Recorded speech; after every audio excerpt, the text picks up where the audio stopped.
Hi, to charge your iPhone 13, you need to take this lightning cable which goes in a complete with the device. So in this part is lightning and this part of the cable is Type-C. To quickly charge your phone, you need an Apple or Android USB-C adapter. So plug it in and your phone will get a 50% charge in about 30 minutes at 20 watts of power.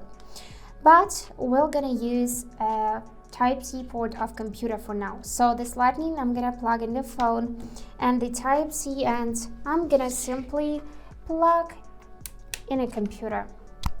And now it is starting to charge. So you can also use a wireless charger, and Apple has a compatible MagSafe that charges faster than other wireless chargers, 15 watts versus 7.5 watts for regular ones. But you'll still need a USB-C adapter to charge it. I don't have MagSafe, but I have this regular one, so just place your phone on it and you can see that it is charging. And that's it for today. Hope this video was helpful and thank you for watching.